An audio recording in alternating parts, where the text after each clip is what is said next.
Good evening to all of you. मैं अजय पाल यादव आप सब लोगों का एक बार फिर से स्वागत करता हूं मेरे online YouTube platform encyclopaedia of study पर। आज की क्लास में हम आधुनिक इतिहास के एक बहुत ही महत्वपूर्ण विषय के बारे में पढ़ेंगे।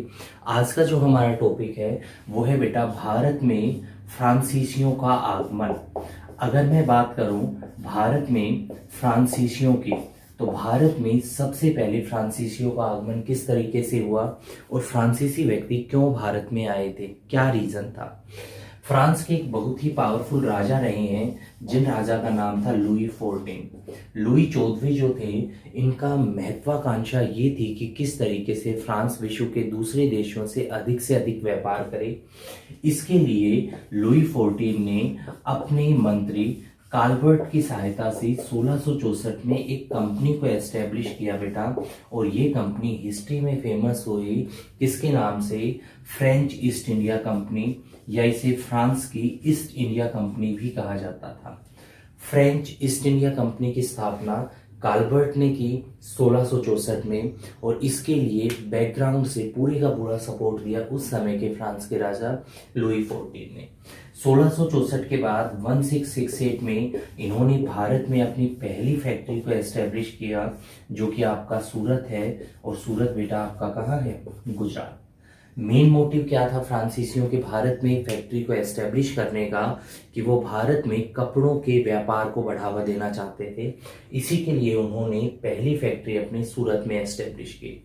धीरे धीरे फ्रांसीसी साउथ इंडिया की तरफ मूव करने लगे, और साउथ इंडिया में इनका जो सबसे इम्पोर्टेंट केंद्र है वो रहा है आपका पौंडीचेरी, जिसे आज हम पुद्दुचेरी के नाम से भी जानते हैं। 1673 में उस समय जो फ्रांसीसियों के गवर्नर थे जिनका नाम था फ्रांसिस मार्टिन, फ्रांसिस मार्टिन ने बीजापुर के जो उस समय सुल्तान थे जिनका नाम था अली आदिल शाह से एक जगह प्राप्त की, और उस जगह का नाम था बेटा पौंडीचेरी, जिसे आज हम पुद्दुचेरी के नाम से भी जानते हैं। और आगे चल करके यही पुद्दुचेरी भारत में फ्रांसीसियों का हेडक्वार्टर या मुख्यालय भी बना। अगर 1673 में फ्रांसिस मार्टिन ने बीजापुर से पुद्दुचेरी को प्राप्त तो कर लिया, लेकिन वो एक लंबे समय तक पौंडीचेरी को अपने अधीन नहीं रख पाए, क्योंकि पौंडीचेरी एक ऐसी जगह थी जिस पर सभी अपना वर्चस्व चाहते थे। और यही कारण था कि जो डच थे उन्होंने कोलिब्रेशन किया ब्रिटिशर्स के साथ, और डच और ब्रिटिशर्स ने कोलिब्रेशन करके 1693 में फ्रांसीसियों को हराया, और फ्रांसीसियों को हरा करके उन्होंने इनसे पुद्दुचेरी को जीत लिया, और पुद्दुचेरी अब आगे चल करके ब्रिटिश साम्राज्य का एक क्या बन गया, हिस्सा बन गया। लेकिन लास्ट तक जब तक भारत में रही फ्रांसीसी, उनका हेडक्वार्टर पुद्दुचेरी ही रहा।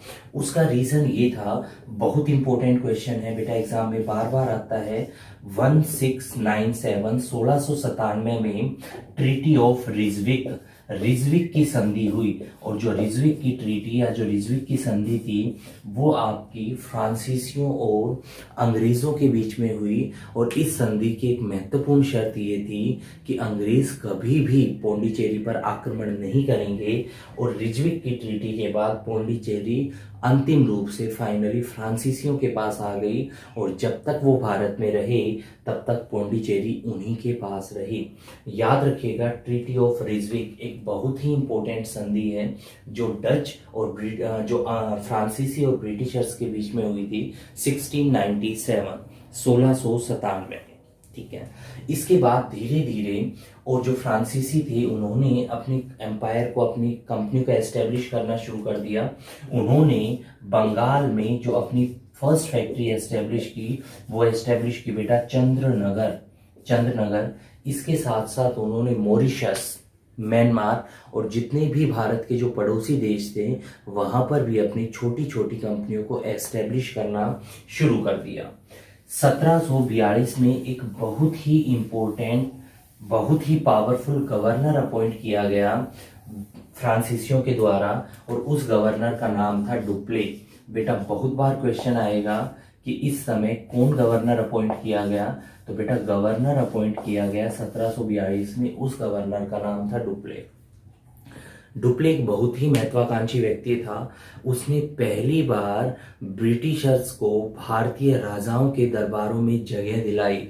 सबसे बड़ी बात जो डुप्ले ने की उस समय, उसने ये किया कि जो अंग्रेज अधिकारी थे वो ब्रिटिश राजाओं के कोर्ट में तो काम करते थे, लेकिन उन अंग्रेज अधिकारियों को वेतन देने का जो काम था वो भी खुद भारत के राजा महाराजा ही करते थे।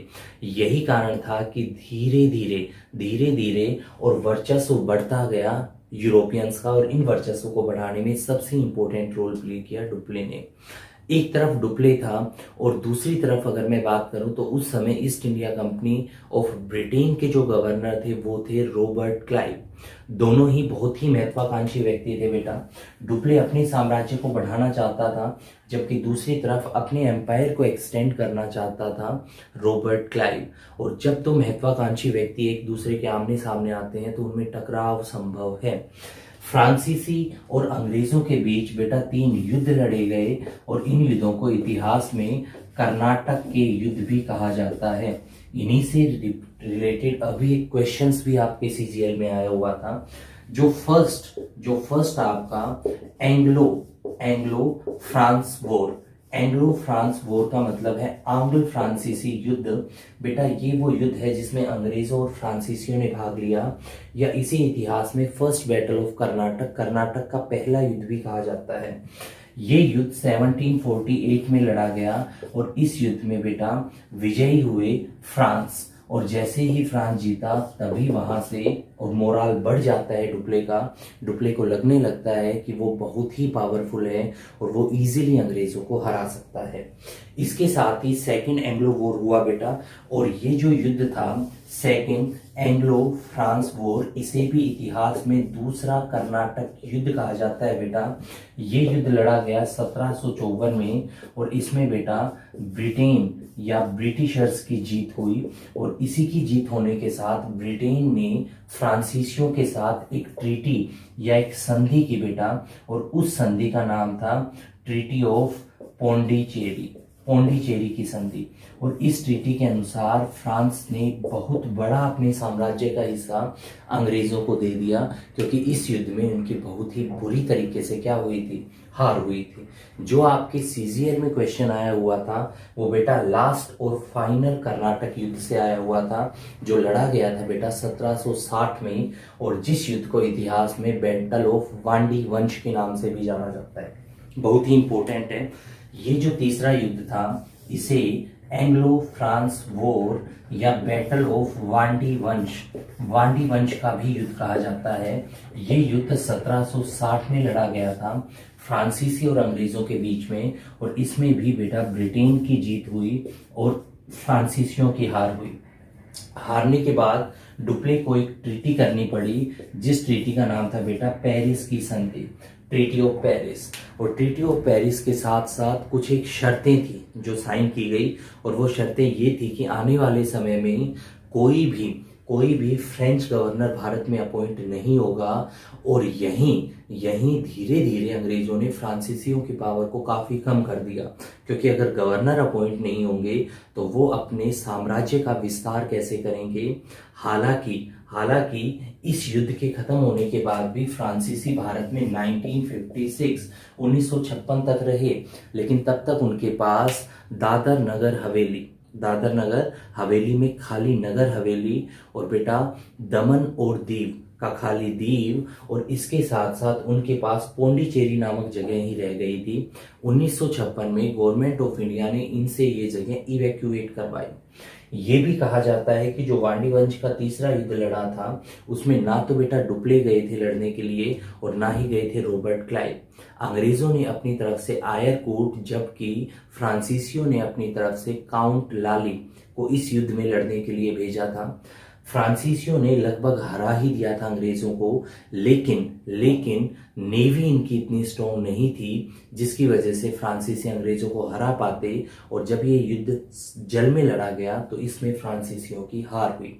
1956 तक फ्रांसीसी भारत में रहे, लेकिन तब तक इनकी सेटलमेंट बेटा भारत में बहुत ही क्या थी, कम। एक सीजीएल में आया हुआ क्वेश्चन था कि लास्ट वो कौन सा युद्ध था जिससे भारत में फ्रांसीसी शक्तियों का अंत हो गया, और उस युद्ध का नाम था बेटा बैटल ऑफ वांडी वंश। इसके साथ साथ भारत के बहुत बड़ी रीजन के ऊपर फ्रांसीसियों ने नो डाउट रूल किया है, और इसमें सबसे इंपॉर्टेंट रीजन आता है बेटा अंडमान और निकोबार। अंडमान और निकोबार जो आइलैंड है वो भी बेटा एक समय में आपके फ्रांसीसियों के कब्जे के अंडर ही रहे हैं। आई होप कि आपको आज की क्लास समझ में आई होगी। क्लास समझ में आ रही है तो वीडियो को लाइक कीजिएगा, चैनल को सब्सक्राइब कीजिएगा। इसी के साथ आज की क्लास को यहीं पे समाप्त करते हैं। Thank you. जय हिंद, जय भारत।